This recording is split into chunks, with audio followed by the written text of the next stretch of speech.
It is the 8th month of the Russian invasion of Ukraine. Much has happened on the battlefield and the diplomatic front in the first half of October, but unfortunately we're no closer to the end of this war. Ukraine continues its liberation efforts, while Russia has started sending its first mobilized troops into the battlefield. Stakes are getting higher, and the situation is escalating with the nuclear threat looming in the background. Welcome to our video on the events of the Russo-Ukrainian war that took place in the first half of October. Any soldier will tell you it's not always how much you have to carry, but how you carry it that matters. And it's not like the average person's loadout can't benefit from such consideration too. Case in point, it's time to change out your big old wallet for a modern design from our sponsor, Ridge.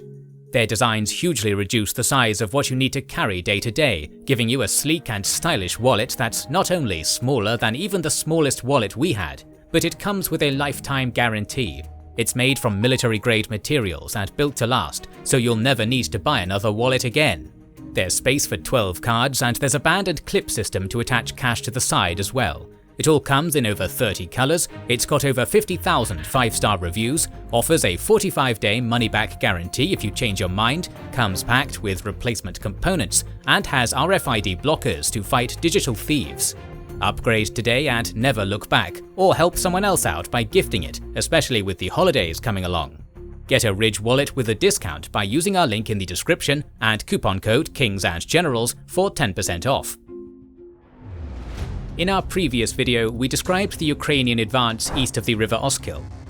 On October 1st, the Ukrainian army reached one of the main targets of its operations in northern Donbass by liberating Liman, as the 81st Air Mobile Brigade, elements of the National Guard, and the Klyuchevsky Battalion entered the city.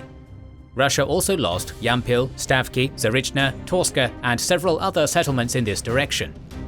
At this point, the objective of the Russian command was to establish a relatively stable defensive line from Svatove to Crimean.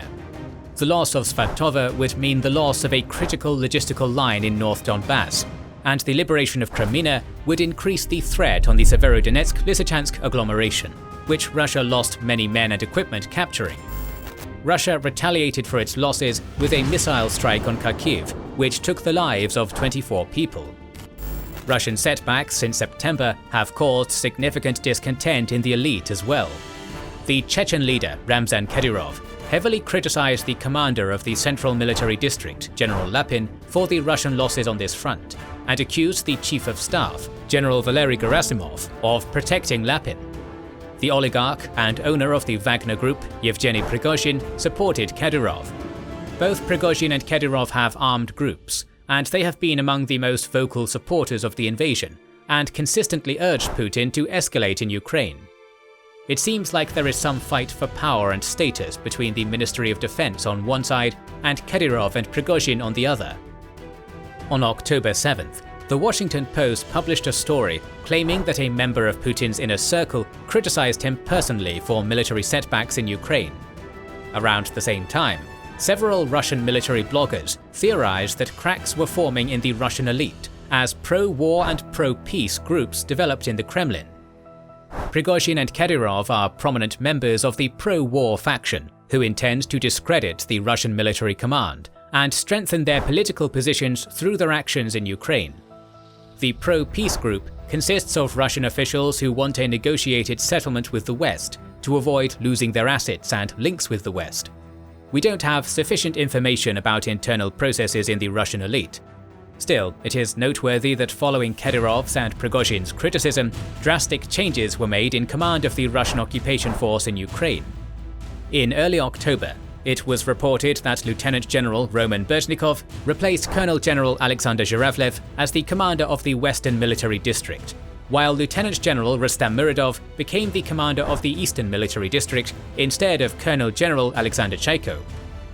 Interestingly, Lapin has not been replaced, despite heavy criticism, as it seems like Putin does not want to acquiesce to the public demands of one of the factions, as balancing these factions has been one of the key factors behind his long reign. Putin cannot afford to look weak at this point. Still, Putin's promotion of Kadyrov to General Colonel, the second such promotion since the beginning of the war, created some discomfort among the nationalist groups, worried that the Chechen leader was gaining even more prominence.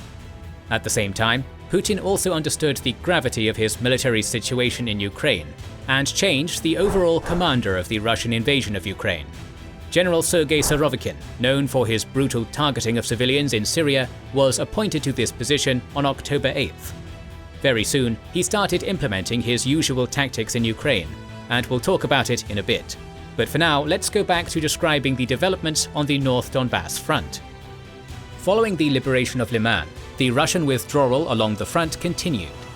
In the south of the front, the 81st Air Mobile Brigade and the 95th Air Assault Brigade pressed the Russian army units, which had earlier retreated from Liman, namely elements of the 144th Guards Motor Rifle Division, the remnants of the battered 201st Military Base, and the Bars 13 and 16 volunteer units further towards the outskirts of Crimean. Also on October 2nd, the 71st Separate Jaeger Brigade pushed back the 61st Naval Infantry Brigade of the Russian Army from Nevske, while the 66th Separate Mechanized Brigade liberated Terny. By October 3rd, Russian telegram channels claimed the Ukrainian forward units had been able to reach the P-66 highway around Crimean, which threatened the Russian units in Svatovo, Rybizhne, and consequently in the Severodonetsk-Lysychansk agglomeration. Along with that, Nizhya Solona, Pytliman, Nizhnya Zherevka, Borova, Shikivka, Bohuslavka, and Borivska Andrivka on the eastern bank of the Oskil were liberated by the 80th Air Assault Brigade and the 92nd Mechanized Brigade, as the Russian army in this area retreated to the east bank of the river Zherebets to create a new defensive line between Svatova and Crimean. On October 5th, the 71st Brigade continued its advance with the liberation of Rakivka and Makivka villages of the Luhansk Oblast, as the 61st Naval Infantry Brigade retreated towards the Russian defensive line around the P-66 highway. In the next few days, Ukrainian forces liberated Shlushkivka, Stelnikivka, Novolubivka, Novoyahorivka, Rostova, Pishchena, Krokhomelna, Kislivka, and Kotolyarivka, as the Russian army continued retreating to their defensive line to presumably make a stand there. Reports of the newly mobilized Russian troops arriving at the new Russian defensive line between Svatova and Crimean emerged on October 11th. Mixed information about Russian attempts to push back the 81st Air Mobile Brigade and the 95th Air Assault Brigade from the outskirts of Crimean towards Zarishna and Toska have been refuted by Ukrainian military bloggers, as the Russian counteroffensive launched on October 11th failed. Nevertheless, the arrival of mobiks, as Russians call mobilized soldiers, may have pushed the Russian command to attempt to reverse the momentum on this front. Surely mobilized Russian soldiers are untrained, or extremely poorly trained, but the early indications demonstrate that Russia intends to send the bulk of its new conscripts to the North Luhansk front line to stabilize it, and the sheer quantity of Russian troops in this area can potentially slow down the Ukrainian advance.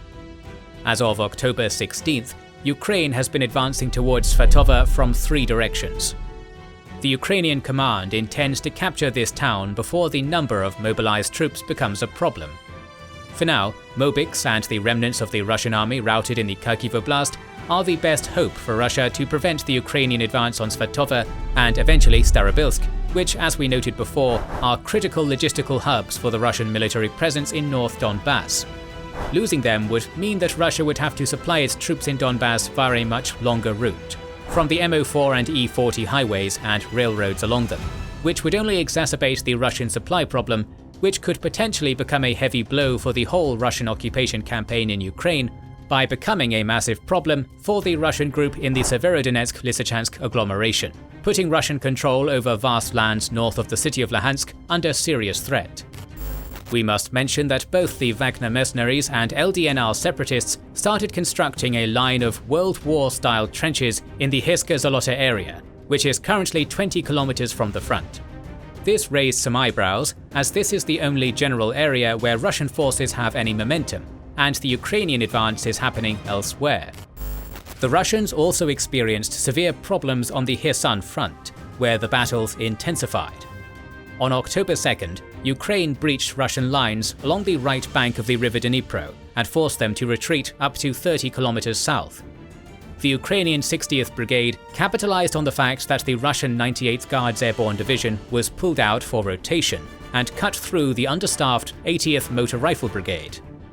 As a result, within a day, Ukrainian forces, reportedly spearheaded by 17 tanks and 11 infantry fighting vehicles, managed to advance for almost 30 kilometers from Zolotobalka to Datchany, as the Russians hastily retreated.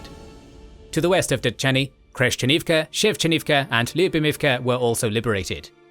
This attack aimed to reach Novokhokovka and the P-47 highway, to divide the remaining Russian forces on the right bank of the Dnipro.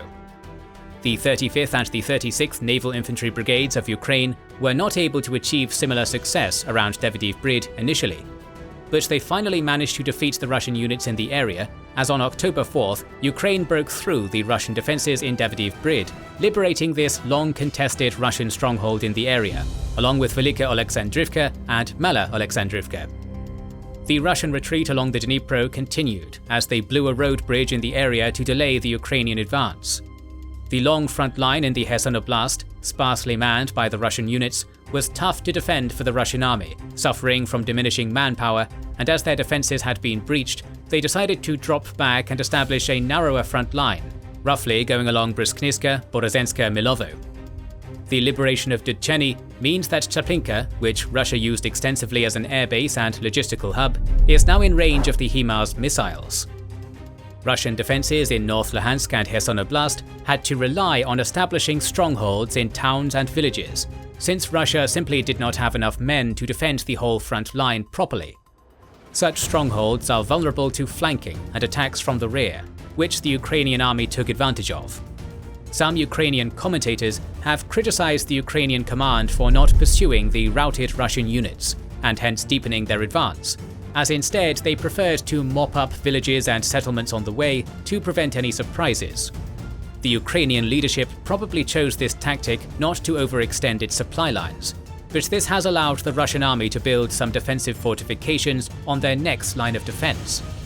There are reports of the construction of fortifications in the city of Kherson and Vesela. These fortifications cover a small area, and it looks like their purpose is to buy just enough time for the orderly retreat of the Russian units from the western bank of the Dnipro, if holding it becomes too costly.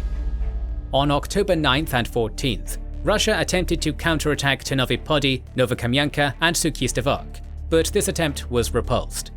It is reported that another common destination of mobilized Russian soldiers is the Kherson front. Putin wants to hold the right bank of the Dnipro, particularly after annexing Kherson Oblast, even though he's not sure where the borders of his annexed territories are, according to his spokesman Dmitry Peskov. Military commentators predict that Russia will have to withdraw to the eastern bank of the Dnipro in the foreseeable future. At some point, the Ukrainian pressure, accompanied by the Russian inability to adequately supply its troops against the background of ever-present HIMARS strikes on pontoon bridges and crossings on the river Dnipro, will force them to make this tough and unpopular decision. It is claimed that Putin ordered his commanders not to retreat on the Kherson front. On October 8th, a huge symbolic, strategic and operational event occurred. A major explosion significantly damaged the Kerch Strait Bridge, linking Russia with occupied Crimea. This bridge, consisting of a highway and a railroad, completed in 2019, is a project considered very personal for Putin and has a symbolic meaning in terms of his perception of himself as a unifier of the Russian lands. The bridge was a statement project, conveying the message that Russia is now forever linked with Crimea. The Kerch Bridge allowed Russia to establish a land link with the illegally occupied peninsula, enabling the Russian army to supply its units on the southern front. This explosion destroyed one lane of the road bridge and damaged the railroad track. Russia immediately started repairing the bridge, which is already open for passenger rail and light road traffic. However, it looks like the bridge is still too damaged for the movement of heavily armored vehicles and rail freight transport, which exacerbates the supply issues of the southern front.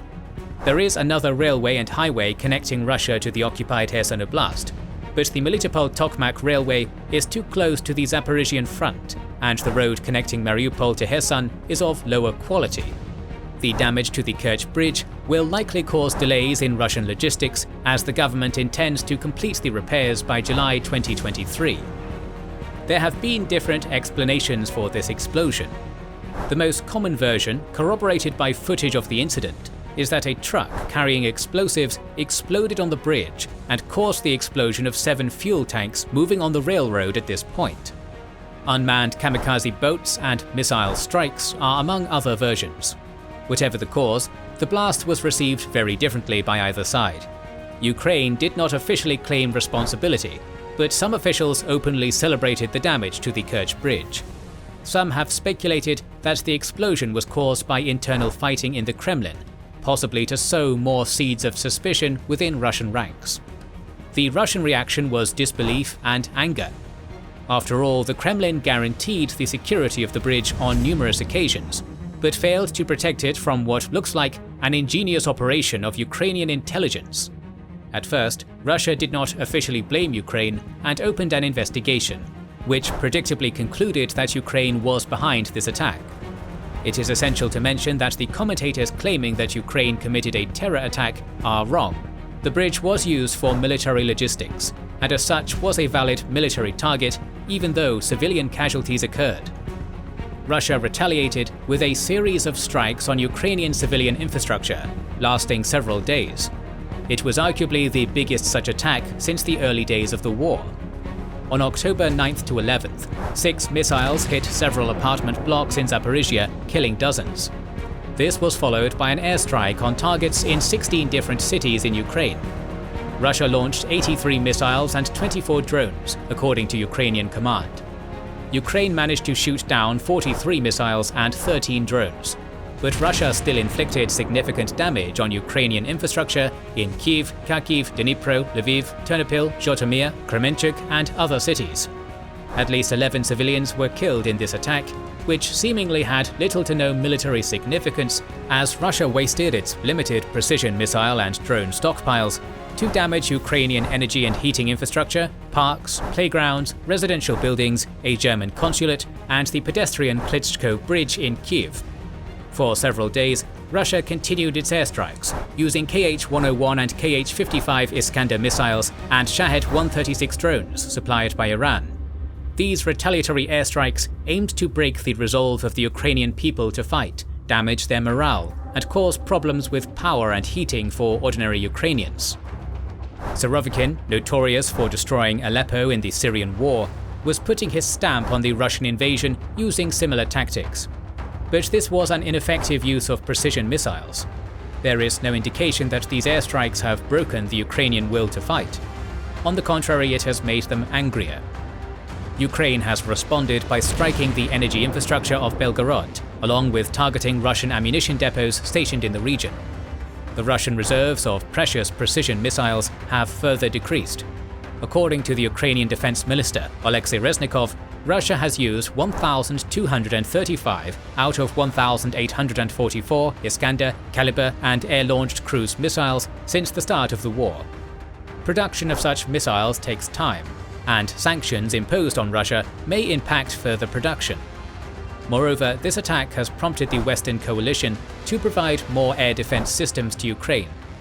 Germany delivered Iris-T air defense systems, Spain pledged 4 Hawk air defense systems, the United States decided to expedite the delivery of the NASAMS air defense systems, France promised to provide Krotal short-range anti-air missiles, while the United Kingdom agreed to donate AMRAAMS missiles compatible with NASAMS, while NATO is going to provide 100 drone jamming stations to counter the Iranian drones. The Russian mobilization, the declared annexation of the occupied Ukrainian lands, and the brutal attacks on Ukrainian infrastructure have pushed the West to provide more military support throughout the first half of October. The United States pledged 155mm and 105mm howitzers, Excalibur precision-guided artillery shells and other artillery shells, HIMARS and HARM missiles, more armoured vehicles, Claymore mines, anti-tank weapons, and so on. Canada promised to deliver winter uniforms, drones, and satellite services. The United Kingdom will provide 18 more howitzers and aerial drones. Germany agreed to send more Panzerhaubitze 2000 howitzers and Mars 2 MLRS. The West managed to maintain a steady supply of weapons to Ukraine in October too. There are fears that this arms support will diminish the Western weapon reserves, but for now the support is strong and there's no indication that it will decrease. Russia also made moves to replenish its weapon stocks. They have regularly used Shahed-136 loitering munitions on Ukrainian military and civilian targets in its mass air attacks following the explosion on the Kerch Bridge and earlier on Bielosevka near Kyiv. According to the Ukrainian Southern Operation Command spokesperson Natalia Hymenyuk, Russia possesses between 300 to several thousand Shahed 136 drones. Later, reports from Ukraine claimed that Russia had asked Iran for 2,400 more drones. Iranian telegram channels also reported that Russia had ordered Arash-2 drones and Fateh 110 and Zulfikar missiles from Iran. The efficacy of these missiles is debated, but we know that they can respectively hit targets 300 and 700 kilometers away. On a separate note, Russia also decided to take 800 T-62 tanks and some World War II-era D-1 howitzers out of storage to use in Ukraine. There are reports that the main Russian tank factory, Orel-Vagonzavod, could only produce 24 tanks in September, primarily by cannibalizing old tanks, which is not nearly enough to replace their losses in armor. Simultaneously, it became known that Russia failed to deliver the T-90C tanks ordered by India and is using them in Ukraine. These tidbits show that Russia has problems in terms of hardware production. Interesting developments occurred in Belarus, a staging point for the initial Russian attack on Kyiv in February, also used for the missile strikes. It has been relatively less involved since the early days of the invasion, but throughout the war, rumors have been circulated about the impending deployment of the Belarusian army against Ukraine. So far, this has not happened, even though it has been reported that Putin has been pushing Lukashenko to send in his troops. But this might be changing. On October 8th, Belarus officially accused Ukraine of preparing to attack its territory. On October 10th, it was reported that Belarus sent several dozens of its T-72A tanks to Russia. Moreover, Lukashenko announced the deployment of the Union States regional grouping of forces. Currently, it seems that only 9,000 Russian soldiers will be in this regional grouping, mainly consisting of the 1st Guards Tank Army and several airborne units, which have suffered heavy losses. Ukrainians claim that Belarus is preparing to host 20,000 mobilized Russians within the framework of the IGF. This may allow these men to be trained appropriately and to fix a considerable amount of Ukrainian forces near Kyiv to be ready for any incursions from the northern borders of Ukraine. The fact that Belarus is sending tanks and military equipment to Russia instead of stationing it on the border with Ukraine indicates that, at this point, Russia and Belarus do not plan to attack Ukraine from the northwest. On October 14th, Lukashenko proclaimed a counter-terrorism operation regime in Belarus, without explaining what it meant. It looks like Belarus is trying to appease Russia by giving it tanks and weapons and fixing some Ukrainian forces in the region with its posturing. We also have reports that some Shahed drones will be stationed in the Belarusian Lunenets airbase, creating a new vector of aerial threat for Kyiv. It is difficult to say if this was another attempt to put pressure on Ukraine, or a symptom of a future escalation, or just the routine governmental procedure, but some countries diplomatically close to Russia, including China, asked their citizens to leave Ukraine. This gives us a good segue to talk about diplomatic events. The UN vote to condemn Russia's illegal annexation of Ukrainian territory passed with 143 countries in favor and only 5, Russia, Belarus, North Korea, Nicaragua and Syria, against. Rumors that Zelensky and Putin might negotiate during the G20 summit in Indonesia were circulated. Turkey announced its commitment to facilitate the talks between the two countries. Armenia and Azerbaijan have seemingly taken steps towards a peace treaty, and they managed to do it without Russian participation in the process, showing how the situation changed in the region Russia considered its backyard.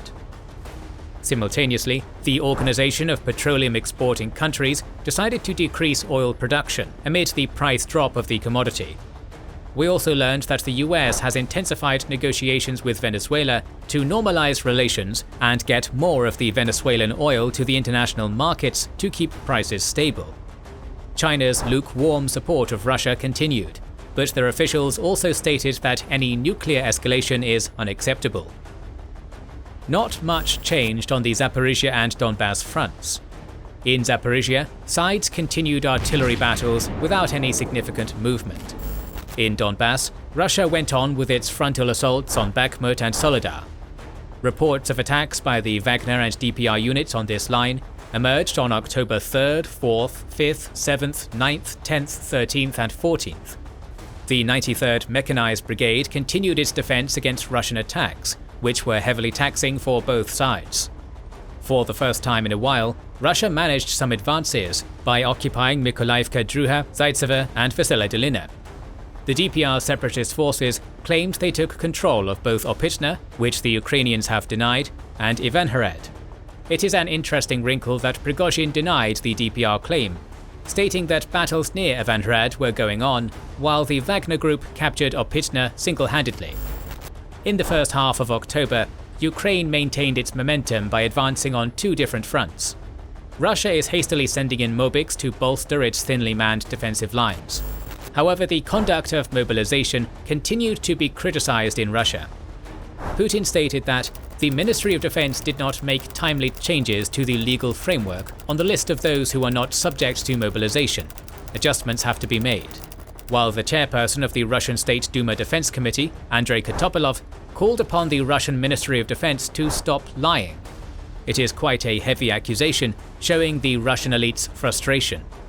But the problems with the Russian mobilization are so evident that even Russian officials cannot help but criticize it. For instance, on October 15th, the Russian Defense Ministry stated that 11 conscripts were shot dead and 15 were injured on a military firing range by two of their fellow soldiers, possibly on religious grounds. Russia continued its efforts to recruit inmates.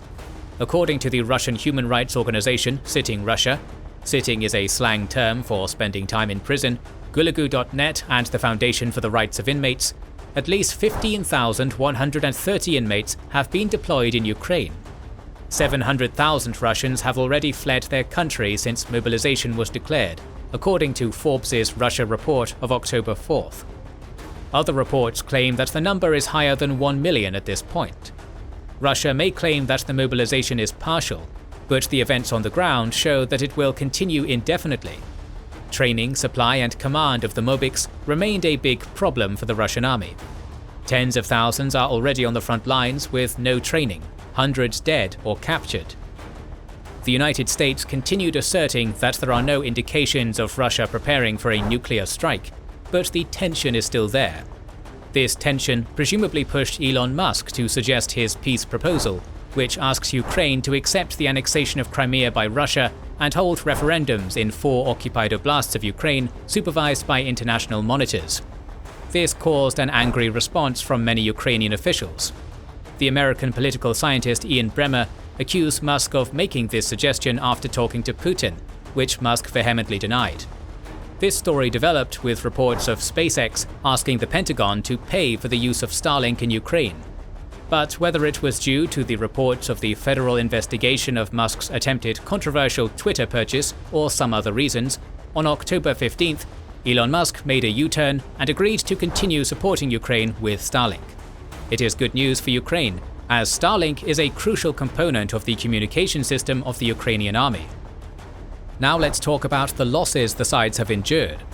There were no recent credible reports on the Ukrainian manpower losses, but according to the October 12th report of the independent Russian media outlet Medusa, 90,000 Russian troops have been killed, disabled or gone missing since the start of the war.